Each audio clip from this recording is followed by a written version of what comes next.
An invading army is at the doorstep of one of the country's largest cities. Its capital has been ravaged, its defenses shattered.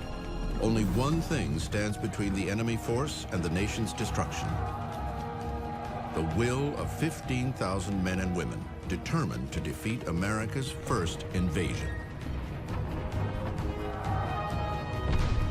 British Vice Admiral Cochrane plans an assault on New Orleans, the gateway to the North American interior. A victory there would allow the British to link up with Canada and control the United States from the north, south, and west. But one man stands in their way. His name is Andrew Jackson. Jackson arrives in the city on December 1st, 1814. He boldly promises to drive their enemies into the sea or perish in the effort. He acts immediately to organize the city's defenses. At once, all was bustle at New Orleans, wrote one resident. Jackson was untiringly active. Following his lead, New Orleanians of every ethnic background and social class unite to prepare for the defense of their city. Even men from as far away as Kentucky poured into the area, ready to fight. While New Orleans bustles before battle, Jackson recruits an army, illustrating the magnetic power of his charisma. Andrew Jackson is one of the most dynamic Americans in the entire history of the country. This is a man who, by sheer force of personality, can galvanize the ordinary man in the street to take up arms and have the vigor of a professional soldier. He literally got people off the street to help defend New Orleans, and it was the sheer dynamism of his character. If ever a diverse force had been collected to defend the United States of America, it is at New Orleans. Regulars, frontiersmen, volunteers, French-speaking Creoles, Indians, pirates, a truly diverse and almost motley accumulation of men. You have America, so to speak, in all of its colors and languages, if you will, the common man. Would they have the discipline to stand and not retreat, not run, and obey the commands that were given? Jackson will soon find out the answer.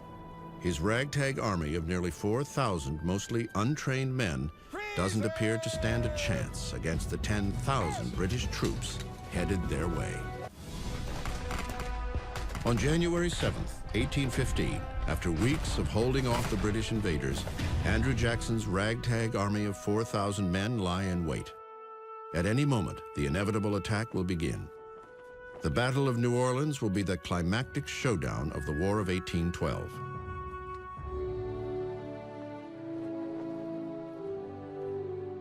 As the evening of January 7th appears, the men behind line Jackson know that an attack is imminent. They can hear the sounds directly in front of them, and yet their morale is extremely high because in their mind, they have beaten the British twice.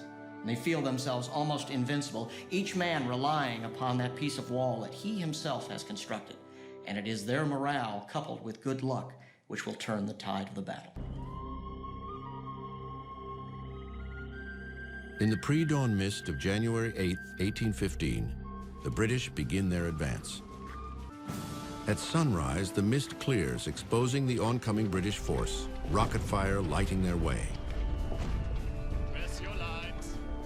Jackson calls to his men. They are near enough now, gentlemen. You may fire when ready. A Kentucky rifleman remembers how his fellow defenders responded to Old Hickory's orders. Steady, boys. Hold your fire. Take aim!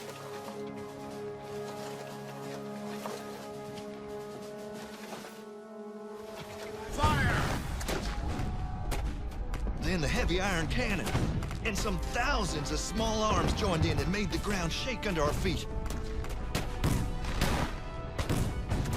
As soon as the firing began, Captain Patterson came running along. He shouted, "Shoot low, boys! Shoot low!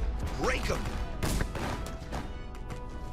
These Americans, instead of fleeing, stood there and decimated the British line. One cannon blast, they said, knocked out 100 British soldiers.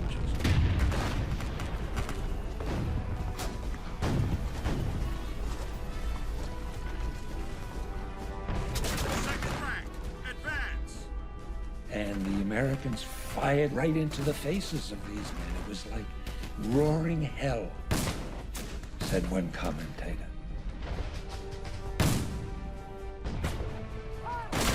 The confusion in the British ranks spreads among one column led by General John Gibbs. Instead of rushing the Americans head on, they pause to return fire, including the 44th Regiment. It is a fatal mistake witnessed by a British officer. Instantly, the whole American line, from the swamp to the point past its center, was ablaze. In less time than one could write it, the 44th Foot was literally swept from the face of the earth. Gibbs's column continues its advance.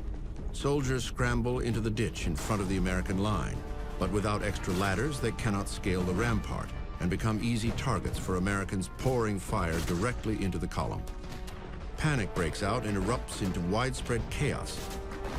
Gibbs rides forward to rally his wavering men, but gets caught in the deadly fire and falls from his horse, mortally wounded.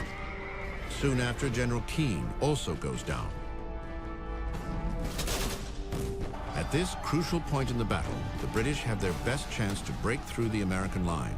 But without reinforcements, Rennie is a dead man as soon as he begins his charge.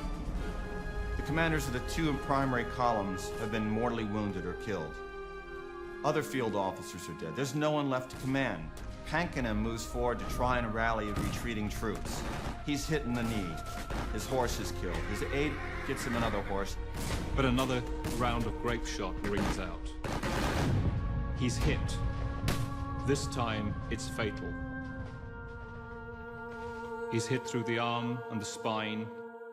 He's hit in the lungs, and he falls to the ground dying.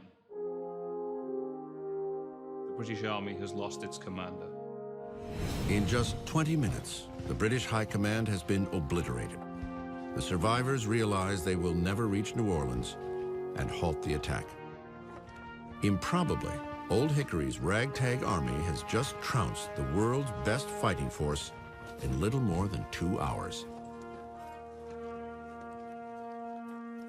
When the battle was over and Jackson came out to see, the carnage, there were some men on the bottom, on the ground, who were still alive, and their arms and legs started to come up through the bodies of the men who had fallen on top of them. And Jackson said it reminded him of the resurrection, when the dead will rise from their graves. It was quite a scene.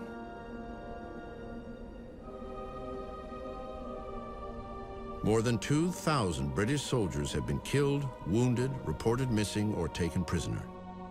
Americans report only 13 dead and several dozen wounded. There has never been in the annals of military history such a lopsided victory as Andrew Jackson had in defeating the British. It made no sense. Who could believe such a victory? It proved to the American people for all time that, by God, they did have the ability and the will and the leadership to defeat any country that might try to invade us. It had been in question. No more, thanks to General Andrew Jackson and the men and women who fought in the Battle of New Orleans.